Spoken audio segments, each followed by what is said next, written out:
gran espiritista de Salas, hija del maestro Jacobo Montenegro. Curación de daños, rastreo con coca y cigarro.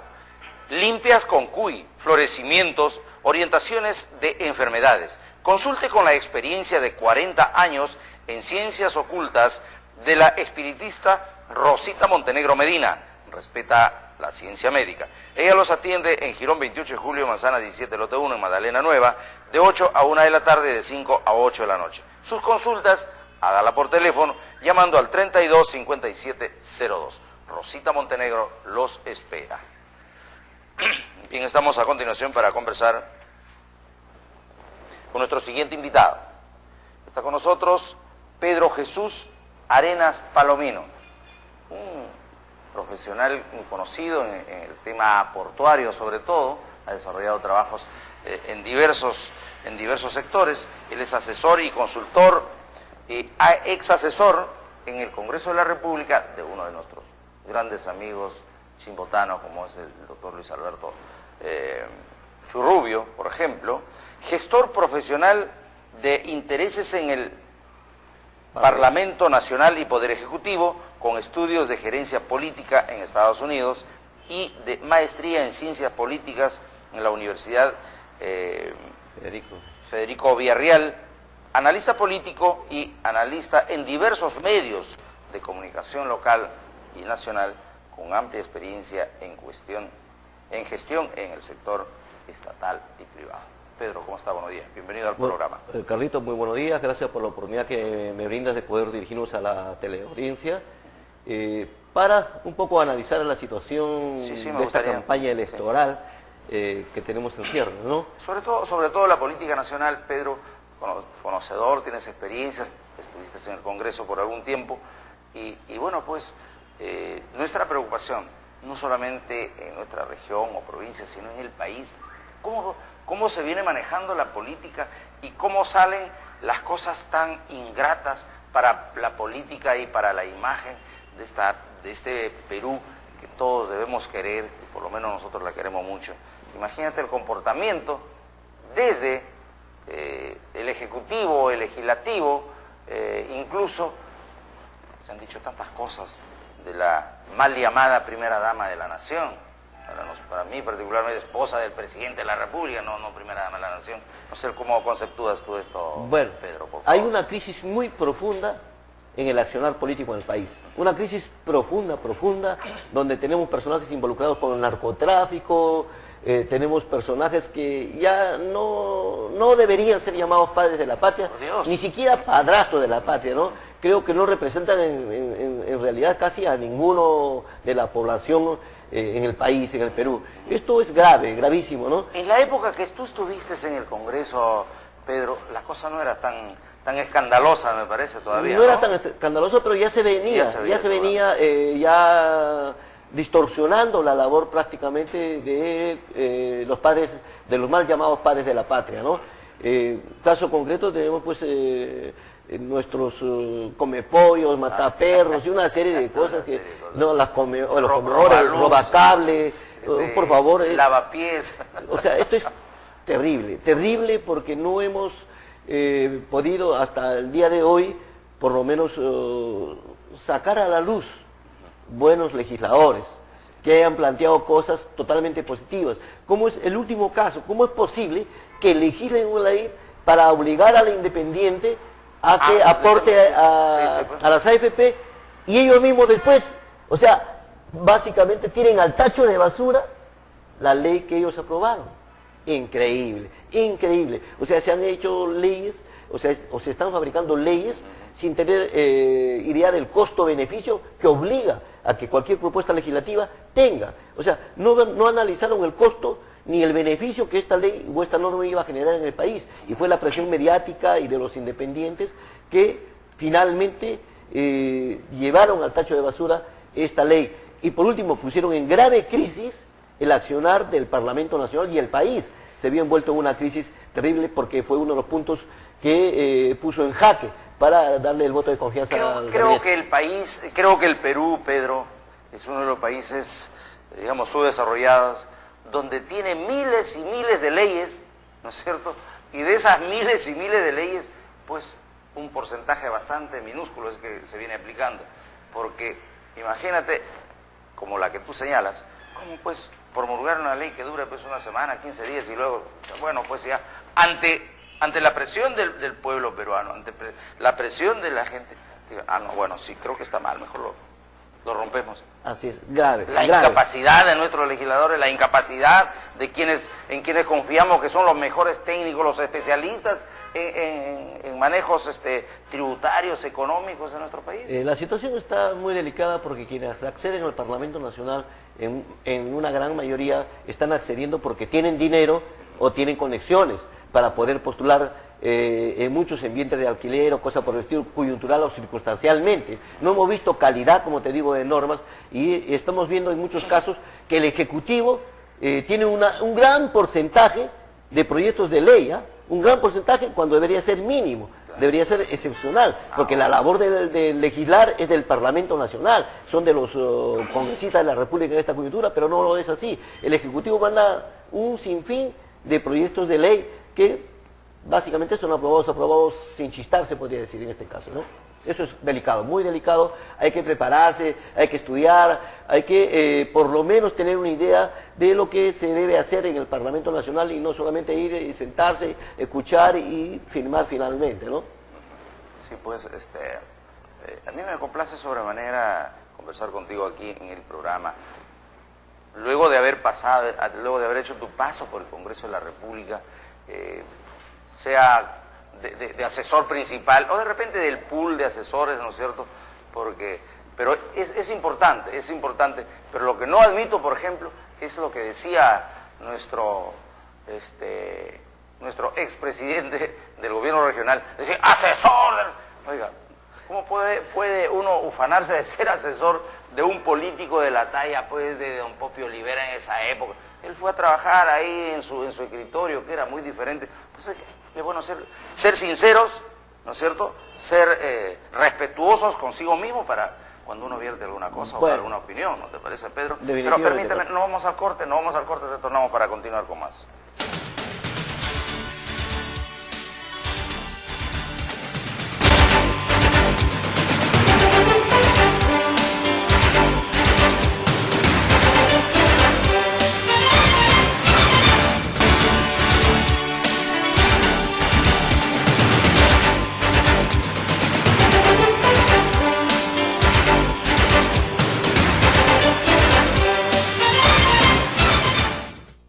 Continuamos en el programa conversando con Pedro Arenas Palomino, que está con nosotros. Bueno, ¿y cuál es tu lectura, Pedro, en relación a la política, en todo caso, que vienen practicando los candidatos al gobierno regional, al gobierno provincial y distrital?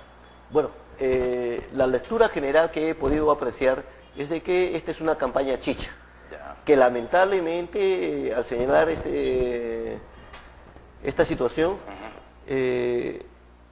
esto está emparentado con la mentira, el engaño, con las promesas que no se van a cumplir.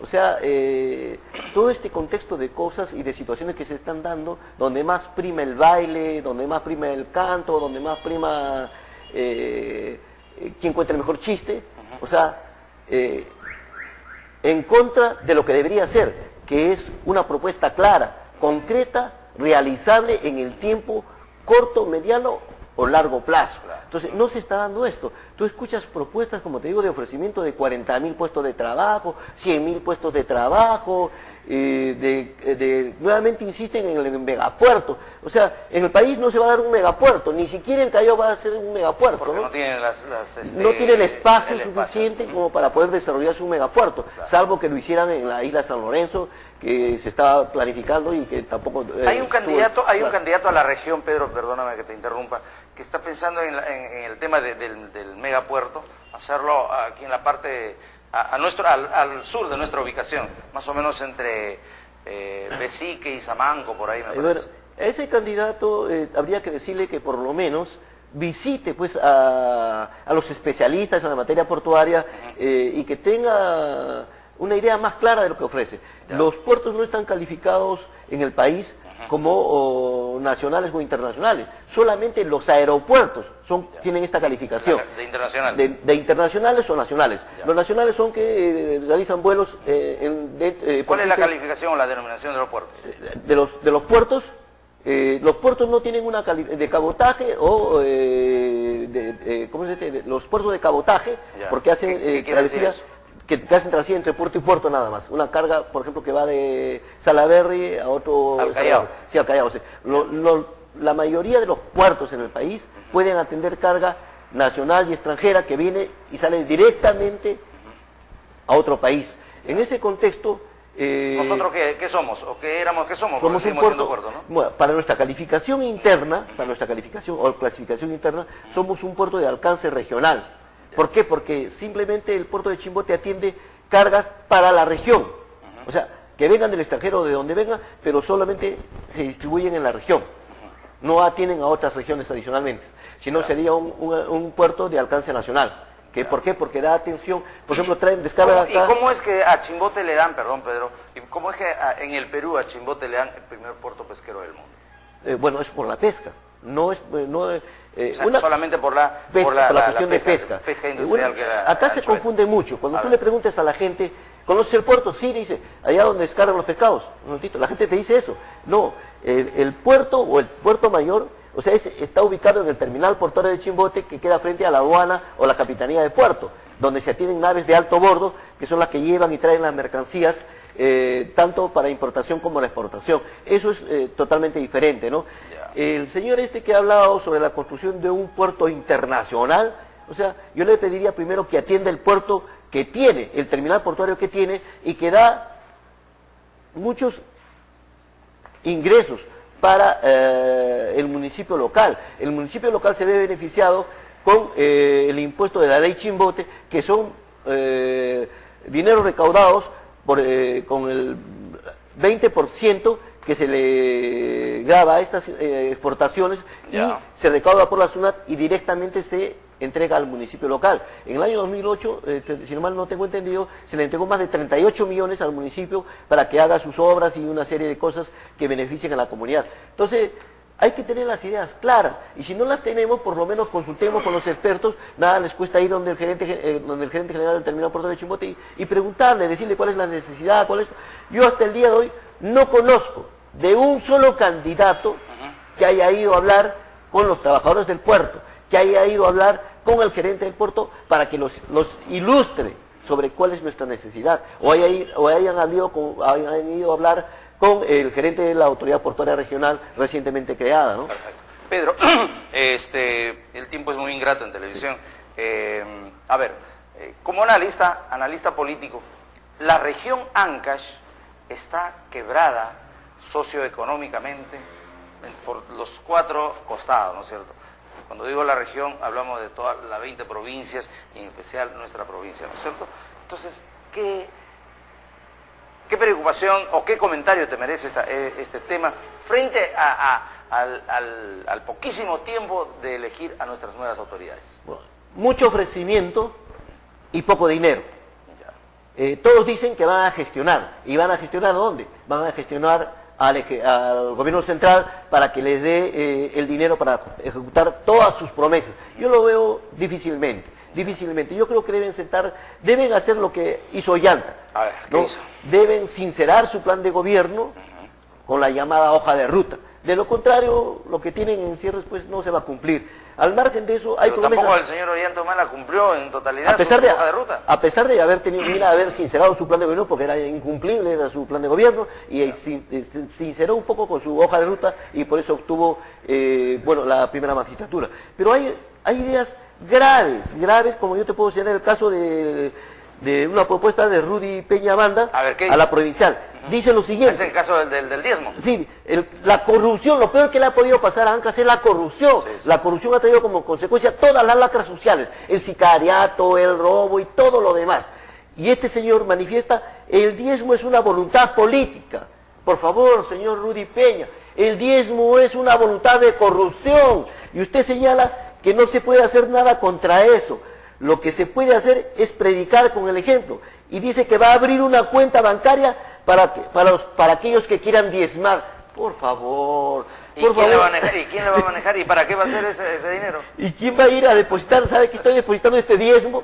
Por favor, es una locura esta situación que se viene Cuando hablamos de locura estamos hablando como la del candidato de Waldo Ríos, ¿no? por favor, 500 soles por familia, sin esclarecer de dónde, cómo, cuándo, bajo qué condiciones. O sea, y ojo que esta propuesta de Waldo Ríos ha calado en mucha población.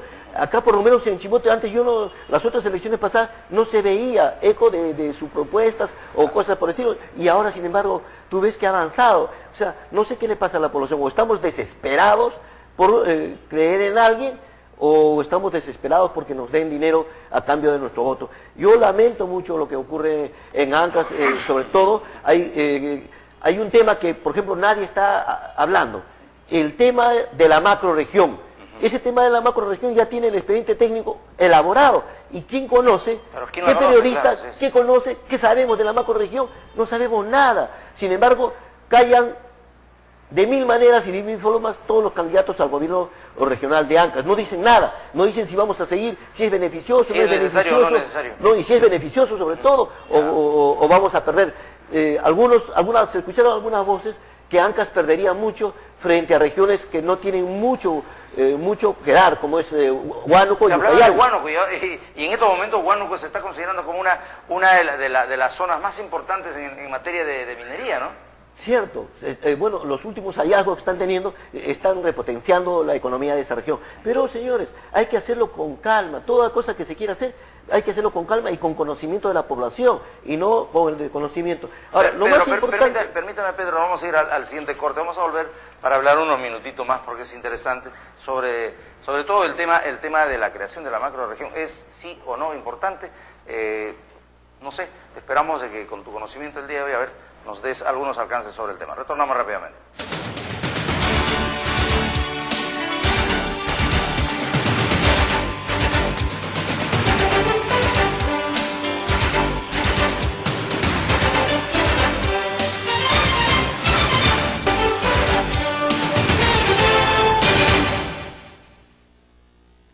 Bien, continuamos en el programa.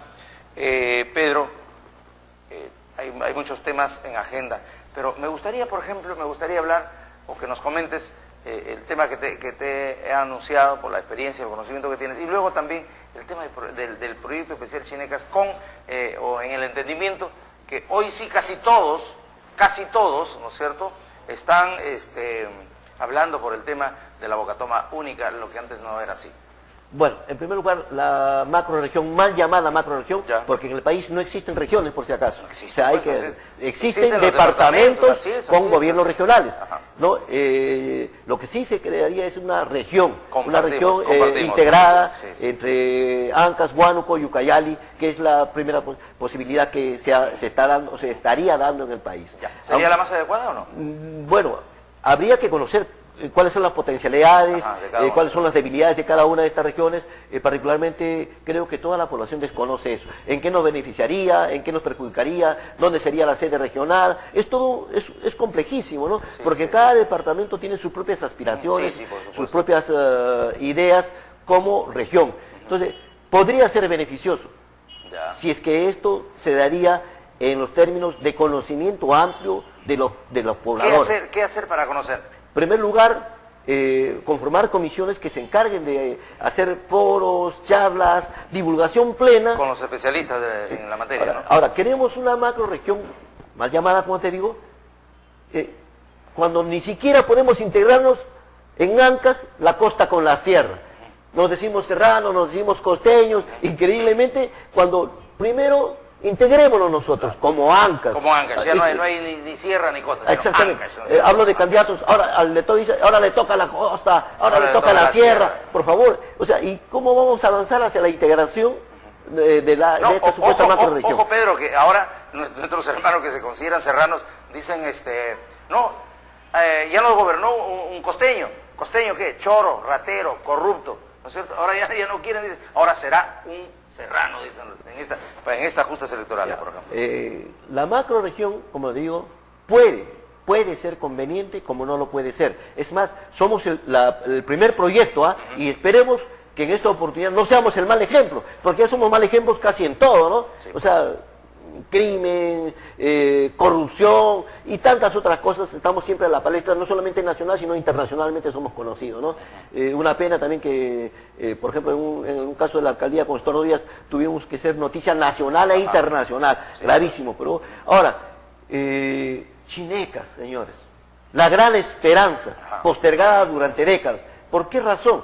No porque no haya voluntad política, no porque no haya dinero, el país tiene mucho dinero, pero no nos ponemos de acuerdo. O sea, el mayor problema es que no nos ponemos de acuerdo. ¿No nos ponemos de acuerdo o es que no tenemos el conocimiento suficiente para manejar esto? Si tú no te pones de acuerdo, puede ser por dos cosas. O porque no te agrada, o porque no conoces ni tienes idea de qué ello significa. Pero hoy me pregunto, una gran mayoría de candidatos al gobierno regional han ido y han firmado un compromiso de bocatoma única. Esos candidatos, ¿dónde estuvieron cuando se estuvo realizando el expediente o el perfil técnico para desarrollarlo en forma consensuada, el perfil CISA, que finalmente fue consensuado con el MEP? ¿Y dónde estuvieron para decir, no queremos ese perfil, queremos el de bocatoma única? O sea, ahora se va a tirar otra millonada de dinero al suelo porque ese expediente ya se concluyó y solamente está esperando que se pague. Por favor, señores, primero los candidatos, segundo, la población, pongámonos de acuerdo. Claro. Si no, vamos a seguir postergados año tras año, mientras nosotros vemos pasar el agua hacia el otro lado, ¿no? Y Chavimoche sigue creciendo y sigue creciendo. 2 décadas y medias de Chinecas, del proyecto especial Chinecas, mi querido Pedro. Pena, ¿no? y Chinecas... Sin pena ni gloria. No, y Chinecas está durmiendo con el enemigo, porque cada vez tiene menos tierras. O sea, la donan para una cosa, le invaden para otra cosa, y al final de cuentas, ¿para qué se va a hacer Chinecas si prácticamente todo está siendo obsequiado o invadido? Señores, creo que hay que sincerar este tema. ¿El proyecto San Antonio, te acuerdas? Igualito, al tacho.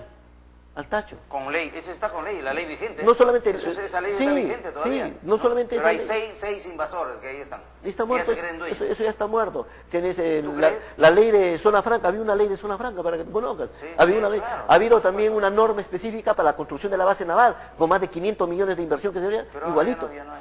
Ya está Urbi, se fue al tacho. ya Exactamente. Entonces yo creo, señores, que nosotros como pobladores debemos informarnos en primer lugar sobre la capacidad y habilidad en la gestión pública de los candidatos, en su nivel académico, en la experiencia del manejo de recursos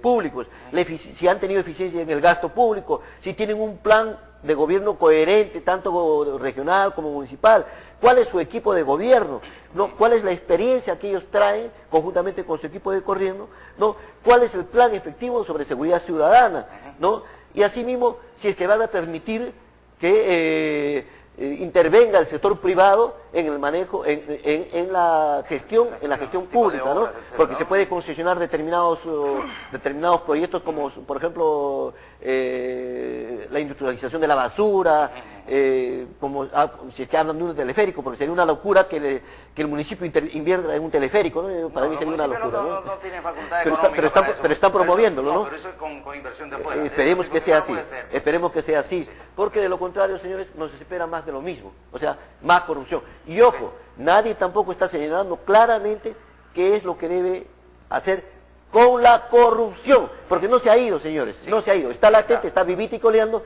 y ese tema es el peor enemigo que tenemos en Ancash. Así es. Muchas gracias, Pedro, muy amable por haber estado con nosotros aquí en el programa. Habrá oportunidad más adelante de seguir conversando, si tú lo permites, ¿eh? Sí, me gustaría... Nos vamos a control.